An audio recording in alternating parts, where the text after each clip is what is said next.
मुख्यमंत्री जयराम ठाकुर ने मंडी जिला के भंगरोटू में बनाए गए समर्पित मेकशिफ्ट कोविड अस्पताल का वीरवार को लोकार्पण किया। करीब 7 करोड़ रुपए से 2300 वर्ग मीटर एरिया में बनाए गए इस अस्पताल में 104 ऑक्सीजन युक्त बिस्तरों की सुविधा उपलब्ध है। यहाँ मरीजों के लिए 18 बेड की आईसीयू सुविधा और 10 बिस्तरों की लेबर कम रिकवरी रूम और ऑपरेशन थिएटर सुविधा भी मुहैया करवाई गई है। मुख्यमंत्री जयराम ठाकुर ने अस्पताल के लोकार्पण के बाद हर ब्लॉक का अवलोकन किया और वहां उपलब्ध स्वास्थ्य सेवाओं सुविधाओं की बारीकी से जांच की। इस्तेमाल की जाएगी तो मेकशिफ्ट अरेंजमेंट के अंतर्गत जो नया हॉस्पिटल हमने जहां पर जो फैब्रिकेटेड स्ट्रक्चर के साथ जो बनाया उसकी विधिवत हम शुरुआत कर रहे हैं। उसका उद्घाटन करने पर मैं सबको बधाई भी देता हूँ। लगभग 7 करोड़ की लागत से ये हॉस्पिटल बनकर के तैयार यहाँ पर किया गया और इसी बात को ध्यान में रखते हुए कि हिमाचल प्रदेश में कोविड के इस दौरान ज़्यादा से ज़्यादा बेहतर सुविधाएं उपलब्ध करा सकें, बेड कैपेसिटी को बढ़ा सकें और बेड कैपेसिटी ही नहीं, बेड कैपेसिटी के साथ ऑक्सीजनेटेड बेड उपलब्ध करा सकें। और ये एक हॉस्पिटल ऐसा होगा जो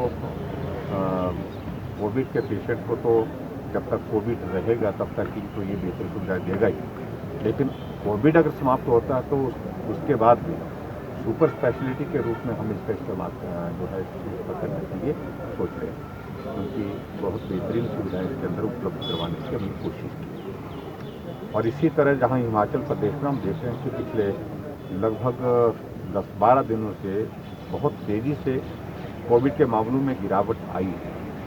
40,000 से ज़्यादा आंकड़े एक्टिव केसेस की हिमाचल में हो गए थे, लेकिन अब वो आंकड़ा जो है वो घट करके लगभग 12,000 के लगभग 11,000 के लगभग है हमारे पास हिमाचल प्रदेश में। मृत्यु में भी कमी आई है, लेकिन जितनी हम उम्मीद कर रहे थे उतनी अभी तक इसमें थोड़ी सी हमारे लिए वो चिंता का विषय है। और मुझे इस बात को लेकर के संतोष है कि जो इस पीरियड में हमने इंफ्रास्ट्रक्चर को स्ट्रेंथन करने के लिए, चाहे वो बेड कैपेसिटी की बात है, चाहे वो ऑक्सीजन की बात है, चाहे वो और सुविधाओं की बात है, उसमें हिमाचल प्रदेश ने बहुत बेहतरीन से काम किया है। इस बात को मैं कह सकता हूँ कि पूरे उत्तर भारत में हिमाचल एक ऐसा प्रदेश है जब कोविड का कोई पेशेंट अगर हॉस्पिटल आया तो हॉस्पिटल में उसको बेड मिला। बहुत सारे प्रदेशों में ये स्थिति रही है कि पेशेंट बेड का इंतज़ार करते रहे लेकिन बेड नहीं मिला, बेड मिला तो ऑक्सीजन नहीं। तो हमारे हिमाचल में कम से कम इस तरह की स्थिति नहीं आई। बेड यहाँ पर उपलब्ध करवाए गए और बेड के साथ जिस पेशेंट को ऑक्सीजन की ज़रूरत थी, ऑक्सीजन यहाँ पर उपलब्ध कराई। और मैं ये भी कहना चाहता हूँ, जो बहुत ज़्यादा हमारे विपक्ष के लोग बहुत बातें कर रहे हैं, 50 साल तक सत्ता में रहे, एक ऑक्सीजन सेपरेशन यूनिट जो है उनका जो है वो शिमला में लगाया था आईएमसी, सिर्फ एक ऑक्सीजन का प्लांट जिसको हम कह सकते हैं।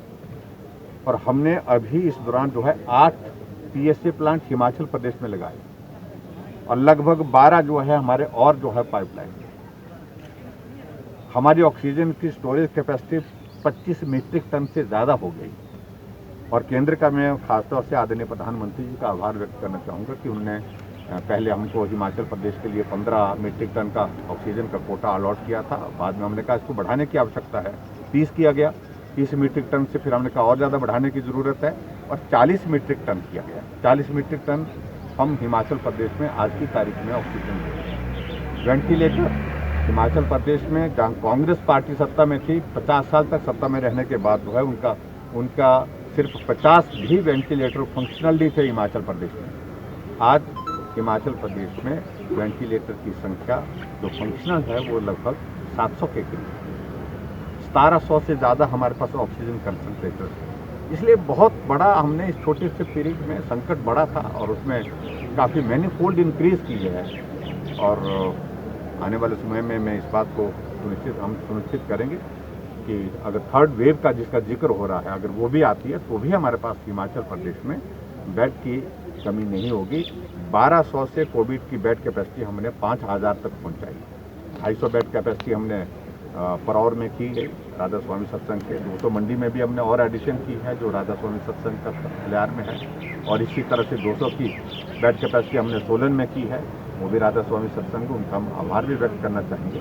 तो इस प्रकार से मैं कह सकता हूँ कि कोविड के इस संकट में जितनी बेहतर ढंग से इस लड़ाई को लड़ा जा सकता है उस लड़ाई को लड़ रहे हैं और मैं दावे के साथ कह सकता हूँ निश्चित रूप से हम उस दौर से सेकंड फेज की जो इस कोविड के इस दौर से बाहर बहुत तेजी से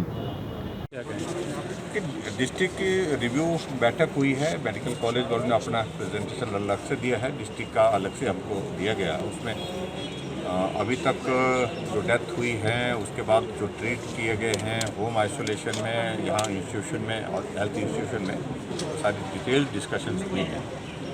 और इम्पॉर्टेंट पार्ट ये है कि अब तीसरी वेव का जो जिक्र हो रहा है, हमने उसकी प्रेपरेशन के लिए भी कह दिया है कि अब कहाँ हम उस तरह से कहा जा रहा है कि जो थर्ड वेव होगी ये बच्चों को ज़्यादा प्रभावित करेगी और बच्चों को प्रभावित करेगी तो स्वाभाविक रूप से हमारी तैयारी उस तरह से होनी पड़ेगी उसके लिए, क्योंकि बहुत सारे पैरामीटर्स उस तरह के हैं बच्चों के हेल्थ के जो होते हैं, जो टेक्निकली जो है वो अलग तरह से उनको हैंडल करना पड़ेगा। और उस तरह से जो भी हमको इक्विपमेंट की रिक्वायरमेंट है, इक्विपमेंट के साथ साथ में और चीज़ों को हमको तैयार करने के लिए उस तरह से करना पड़ेगा। तो उन बातों को लेकर के डिटेल चर्चा हुई है सर। और हमारी कैपेसिटी आगे अगर वेव ज़्यादा आती है तो हमारी और क्या कैपेसिटी हो सकती है, कहाँ हो सकती है, इन चीज़ों पर बात की।